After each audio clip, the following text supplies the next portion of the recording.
Nosso programa está de volta, hoje com mais um episódio da série Representantes do Povo. Aliás, chegando ao fim, a gente vai entender hoje sobre o papel de vereador e prefeito. Eu estou recebendo o advogado e economista, doutor Alessandro Azzoni. Tudo bem, doutor? Tudo em ordem, graças a Deus. Prazer te receber aqui novamente, viu? É um prazer e agora chegando no final já, né? É verdade. Doutor, uma coisa importante que eu acho que eu gostaria de falar é que pesquisando, importante a gente falar para as pessoas que estão nos assistindo, é não dependerem só da TV ou só do rádio para fazerem as suas pesquisas. A internet hoje traz muita informação de qualidade, se a gente souber olhar bem a fonte. Então, faça suas pesquisas. Está na dúvida de alguma coisa? A gente falou bastante aqui sobre vários assuntos diferentes. Pesquise antes de votar, não fica na dúvida, né? Não, vamos dizer assim, essa eleição, nós temos a informação que é ao nosso favor. Verdade. Eu estava conversando com algumas pessoas e as pessoas estão ainda preocupadas realmente com o cargo de presidente e governador. Estão esquecendo do senador, estão esquecendo dos deputados estaduais e os federais. Uhum. Eles que vão acabar fazendo toda a fiscalização. Então, quer dizer assim, não adianta a gente falar se certo candidato é corrupto, se não é, se aquele me representa, se não te representa, mas se você não escolher um legislativo ainda forte e você não fizer uma pesquisa realmente para aquela pessoa que se identifica com você, você vai acabar pondo pessoas que não vão te representar e vão acabar fazendo alguns conchavos e aqui o que vai acontecer? Vai continuar sempre na mesma. Então, eu acho assim, tem que pesquisar. Nós temos assim diversas fontes de informação. Primeiro, pesquisa se a pessoa realmente te representou em algum momento. Uhum. Jamais se está sendo eleito novamente, exatamente, né? Se ele está com algum cargo, até para os cargos majoritários que a gente fala, que é presidente, governador. A maioria deles já tem uma história, quase todos já têm uma história na política, né? Já tem. Alguns de anos e anos. O que eles fizeram esses exatamente, anos o que eles fizeram durante o seu mandato? Qual foi a participação dele? Quantos projetos foram aprovados? O que realmente ele fez com a sua experiência? Ah, mas ele não é político. Ah, então vai para aqueles que não são políticos, ver o que ele fez na sua vida privada, qual foi o que ele conquistou na vida profissional. Como que ele chegou, se ele tem competência. Os valores, porque isso é muito importante para nós também, não é? Exatamente, uma questão muito importante, a questão dos valores. Porque a gente fala muito na questão, às vezes, no direito, sobre moral e ética, né? Então a gente fica naquela... aonde elas se encontram, o que às vezes o que é moral não é ético e o que é ético não é moral, então a gente fica Então, isso o valor é uma coisa muito importante para você formar a sua opinião. E você tem que escolher a pessoa dentro da sua aptidão, aquele que vai me representar. Eu, assim, apesar de não concordar com muitas coisas do presidente Michel Temer, mas uma coisa eu tenho que concordar com ele. Nós temos que parar de votar nas pessoas. Nós temos que votar em projetos. Perfeito. Porque nós vivemos dentro de um projeto. Infelizmente, às vezes a gente faz o quê? Vota no carisma. Não, vota na pessoa. Não, porque aquela pessoa, eu gosto do jeito que ele fala, eu gosto do jeito que ele age, Não, gente. Qual que é o projeto dele de fato? Exatamente. Nós tivemos alguns casos passados que nós elegemos uma pessoa e que não tinha projeto. E nós ficamos num processo recessivo porque você não tinha projeto. Isso em qualquer área, né? Exatamente. Então, eu acho que assim, é importante você fazer essa pesquisa. Azzoni, eu te fiz uma pergunta da última vez, não deixei você responder, da última vez que você veio, e eu queria que você explicasse um pouco para nós agora. Até mesmo quando a gente fala a respeito da lei, da autonomia do presidente, isso é algo que eu vejo as pessoas questionando muito. Porque muitas pessoas têm falado que vão trazer algo novo para a política, que vão trazer algo diferente. Mas a pergunta por trás disso é a importância de alguma maneira, você ter uma boa comunicação com outros partidos, você circular muito bem em todas as áreas, porque o presidente depois vai precisar disso, na hora de sancionar ou não uma lei.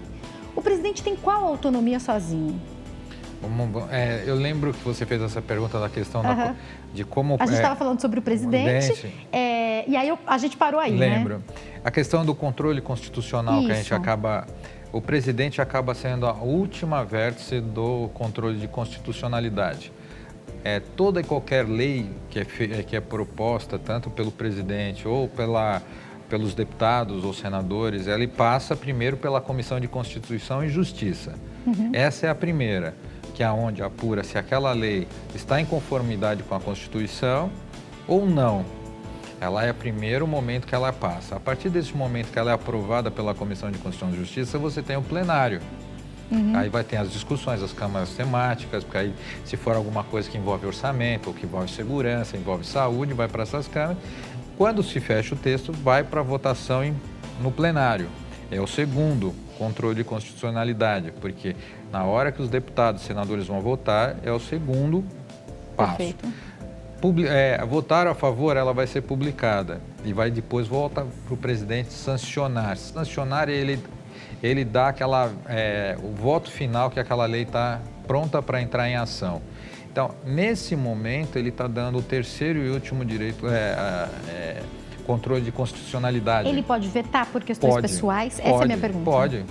Algo mudou depois do Collor, não? Porque ele tinha uma maneira... Foi depois do Collor? Não, ele tinha uma maneira de como criar leis. Isso, que agora já não pode mais depois dele, Era os decretos-lei. Ele podia decretar... O presidente tinha essa autonomia até então? Ele, por exemplo, se eu não tivesse um apoio no Congresso, eu decretava uma lei e posteriormente, lógico, ela tinha um prazo, mas a lei automaticamente entrava em vigor. Após o caso do governo do Collor, porque ele governou por decreto, o próprio Congresso revogou esse decreto-lei e criou a medida provisória. A medida provisória dá a oportunidade para o presidente fazer uma lei, em vez de ele esperar todo esse trâmite do processo legislativo, ele pode cortar uma etapa. Ele corta com a medida provisória. Só que a medida provisória precisa entrar com aprovação na mesa do Senado. O Senado precisa aceitar. E se ele não tiver um bom trâmite, como você fala, saber andar dentro dos partidos. Esse trânsito, né? Se ele for uma pessoa extremamente intransigente, ele não vai conseguir fazer uma aprovação, essa medida provisória não vai andar e ele vai perder a governabilidade. Tem uma linha tão tênue. Eu vou passar para o prefeito, que é o nosso assunto principal, mas eu entendo que aí a gente pode até depois marcar um bate-papo sobre isso. Eu encontro uma linha bem tênue, porque você pensa, bom, você pode não querer fazer... não vou fazer com chavo, como muitos têm dito, né? Com pessoas que eu não acredito, com partidos que eu não acredito. Mas se você não tiver também um bom trânsito... E daí eu pergunto, Azoni, qual que é o equilíbrio entre isso? Porque eu não preciso me corromper, mas eu também preciso, de alguma maneira, ter um bom trânsito entre todos eles. É uma linha tênue, não é, no momento que a gente vive? Vamos pensar assim. O conchavo... Eu digo assim, quando você vai unir uma bancada, vai unir partidos para um bem pessoal daqueles políticos. Isso é um conchavo. Perfeito. A partir do momento que eu vou fazer um grupo de apoio relacionado não a pessoa, mas a um projeto de governo, aquelas pessoas estão de acordo com aquele projeto, é uma outra coisa. Lógico, vai ter um benefício, sim, aquela região vai ser mais... ser beneficiada, eu vou trazer mais investimentos para uma determinada cidade. Isso é política, isso faz parte. Agora, quando você faz um acordo para você ter uma votação e a vantagem é pessoal para o partido ou para o indivíduo, isso é conchavo, isso é corrupção. Então, é isso que se diferencia. A linha tênue é bem essa. Ela é bem explicada, né? Quando você faz, lógico, você tem um grupo de apoio que faz parte do projeto, que foi exatamente o que o presidente quis dizer.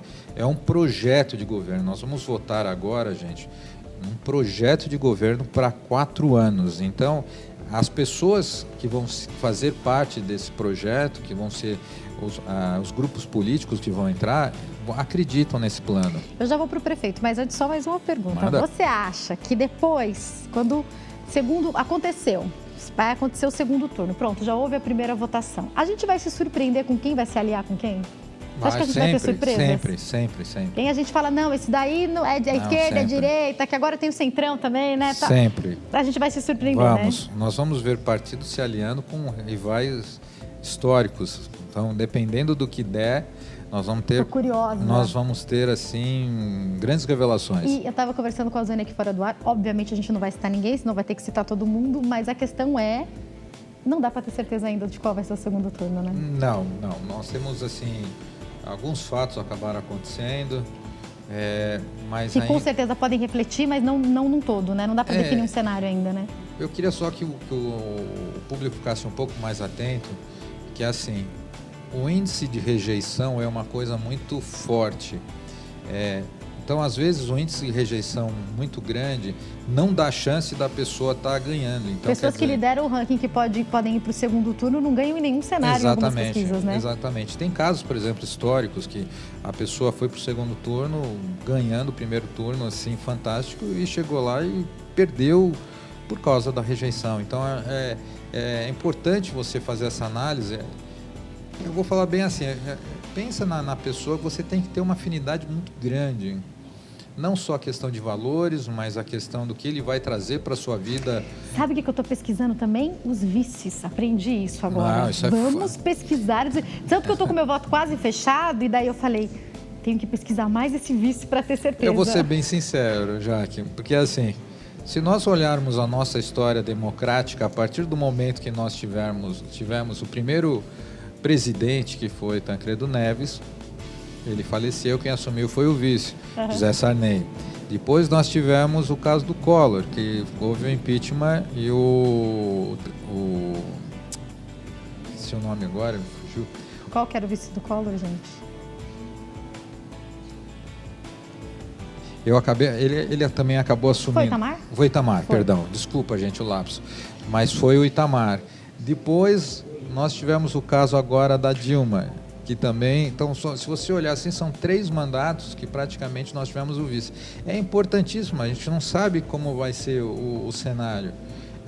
Nós temos, assim, mesmo por questão de saúde ou mesmo por uma vacância que o presidente tem que se ausentar, o vice sempre assume, então você tem que saber quem é teu vice.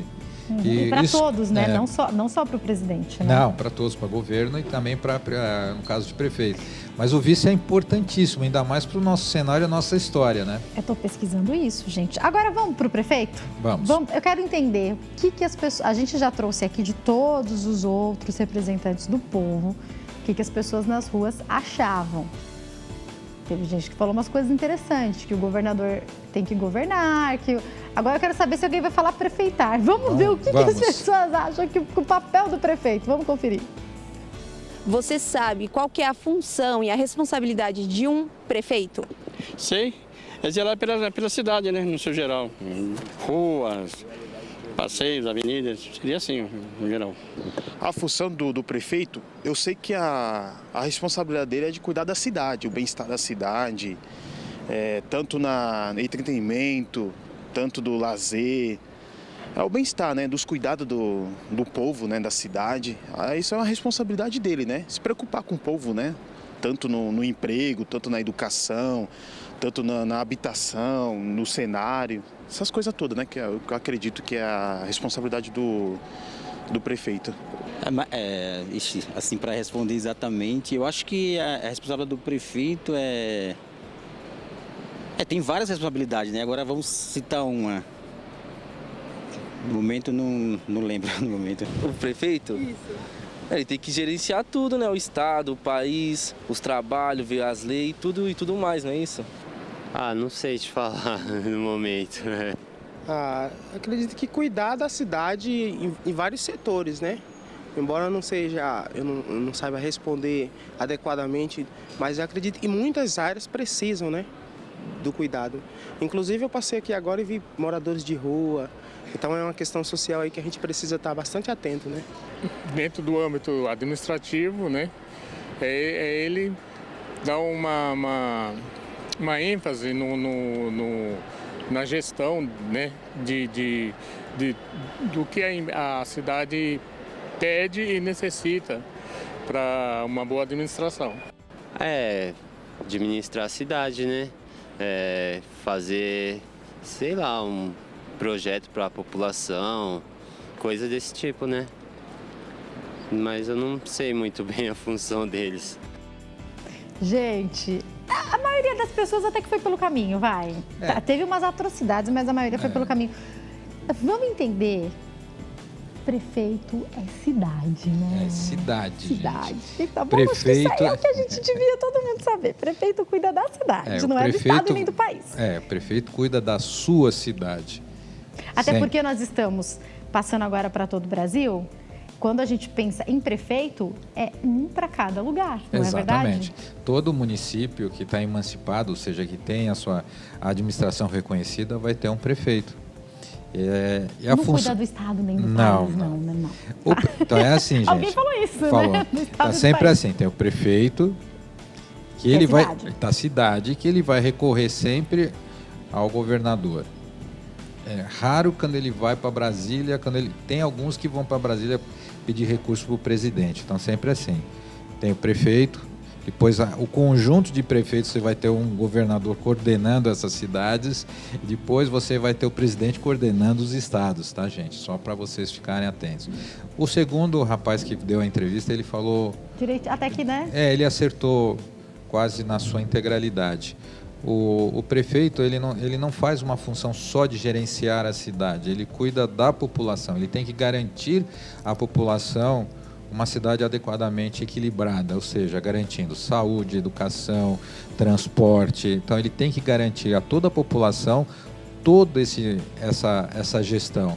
E ainda através das políticas públicas, que são os planos diretores, as leis de uso e ocupação do solo, ele tem que garantir o desenvolvimento da cidade nos próximos anos, que ela cresça de forma adequada e que a população possa crescer e usufruir dessa cidade. Qual que é a importância e como são escolhidos os subprefeitos? É uma orientação pessoal, né? Então, quando... até acho que foi o primeiro que falou que era para cuidar das ruas e praças, essas coisas. Dos passeios. Essa questão é realmente dos regionais. Isso aconteceu na cidade de São Paulo, quando a cidade acabou tendo um volume muito grande e se percebeu que não adiantava fazer uma gestão centralizada. Com realidades tão diferentes quando a gente pensa, por exemplo, em São Paulo, exatamente, né? Necessidades não dava. tão diferentes. Então foi obrigado a criar, na verdade, primeiro foram as administrações regionais, que elas eram colocadas em algumas regiões, depois se tornaram subprefeituras e agora prefeituras regionais. Hoje nós temos já 33. Mesmo assim, tem prefeituras que acabam cuidando de macro-regiões muito grandes. Eu acho que vai dar... dividir até mais, porque pela demanda de pessoas que acabam convivendo lá, o prefeito regional não consegue atender todo mundo. Essa escolha é do prefeito? Do prefeito. É uma questão de que ele delega essas pessoas através da Secretaria de Prefeituras Regionais, tem um secretário que faz a gestão dessas prefeituras regionais juntamente com o prefeito. Mas a escolha geralmente é do prefeito com o secretário. Para quê? Para facilitar a gestão da cidade. Então, esse prefeito regional faz o quê? Ele é como se ele fosse um prefeito daquela região. Só que ele não tem uma autonomia tão grande, porque ele vai fazer uma autonomia mais de gerenciar aquela parte de fazer a limpeza, que seria a zeladoria, que a gente chama, perfeito, né? Ele vai manter a cidade, aquele bairro mais limpo. Tem pouquíssimo tempo, Azoni, mas eu preciso te perguntar duas coisas. O Felipe de São Paulo perguntou, se o metrô atrasa, é culpa de quem? E daí eu complemento pedindo para você me explicar rapidinho qual que é a relação entre prefeitura e governo. Desculpa, o metrô atrasa, a culpa de quem, o Felipe quer saber? Obrigada pela participação, Felipe. No caso do metrô, nós estamos falando que é uma obra do Estado, então a culpa, de uma certa forma, seria do Estado. Mas nós temos que levar em consideração, Felipe, o metrô hoje de São Paulo, ele é uma questão assim inédita, gente. Ele transporta mais de 4 milhões de pessoas por dia, gente. Nenhum metrô do mundo faz isso. Não adianta a gente comparar o francês, que transporta 200 mil, ou o chinês, que transporta, não chega nem a isso. Então, não adianta nós fazermos essa comparação. Nosso sistema de metrô hoje transporta 4 milhões e pouquinho de pessoas por dia. Eu sei que tem os horários de pico, mas ele é ótimo, né? Não, pela demanda que ele tem, ele faz um bom serviço. Então, é uma questão assim, eu não posso só crucificar, mas a demanda é muito grande. Deixa eu mostrar o povo fala do vereador, senão não vai dar tempo de falar, por favor. Você saberia me dizer qual é a responsabilidade de um vereador? Do vereador? Vereador, eu acredito, a informação que eu tenho é ele fica responsável das leis, né? Dos bairros, né? Os bairros próximos, né? Dos bairros do... Cada bairro tem um representador que representa, né? Que é o vereador. Então ele fica responsável de emitir leis, né? Leis em favor tanto da saúde, tanto em outras coisas, né? Aprovar as leis, essas coisas? É fiscalizar justamente a zeladoria, né? Eles ganham para isso, né? Não, eu também não, nem me interessa muito. O vereador, ele assina mais, assim, projetos, né? Faz os projetos e tal. Mas, assim, exatamente... Que pena que eu tenho que encerrar, mas teve alguém que acertou, né? Explica rapidinho, desculpa, Zoni. Vou pegar o exemplo do primeiro rapaz lá que explicou. Realmente, o vereador é teu braço dentro da gestão pública, né? O vereador é aquele que vai representar a sua região. Por isso que a gente tem os vereadores regionais, né? Tem um que tem um domínio em uma determinada região, porque ele vai entender qual que é o conflito daquela região, o que ele pode melhorar, e ele vai ser o seu representante dentro do parlamento municipal, que vai discutir e vai levar para o prefeito justamente que se façam os investimentos necessários. Realmente, o vereador, além de fazer as leis municipais que vão te atingir diretamente, ele também é teu representante dentro do parlamento. Que pena que eu tenho que encerrar, Zoni. Olha, eu quero te agradecer demais. Fico muito triste de ouvir pessoas falando que não se interessam pelo papel dos políticos, né? São os nossos representantes. Zoni, obrigada por ter aceitado participar da nossa série. Sempre. Tá tudo no YouTube depois, as pessoas que perderam algum episódio, depois eu posso colocar lá no meu history também os links. A gente explicou aqui todos os representantes do povo. Zoni, mais uma vez, muito obrigada por ter disponibilizado o seu tempo, ter vindo tantas vezes aqui para ajudar a gente. É sempre um prazer, Jaque. Eu acho que eu me sinto em casa aqui. Sempre que vocês precisarem, vai ser sempre um prazer. E realmente, o que a gente puder, todos vocês que estiverem assistindo, puderem propagar esses links, justamente para que as pessoas entendam a responsabilidade disso. Não é só uma questão de divulgar o programa, não é isso, gente. Aqui é um apelo mais... Nós estamos já fazendo uma coisa além disso. Tentando mudar um pouco da história dessa nova eleição que vai ter aí na frente. Divulga a informação, que é importante, exatamente, né? Quem quiser entrar em contato com a Zoni, tem o site www.doutoralessandroazoni.com.br. Volta mais vezes, por favor, doutor. Muito pode obrigada, contar sempre viu? comigo. Eu vou encerrar rapidinho para o break, porque daqui a pouco eu estou de volta com um desfile lindo. Não sai daí.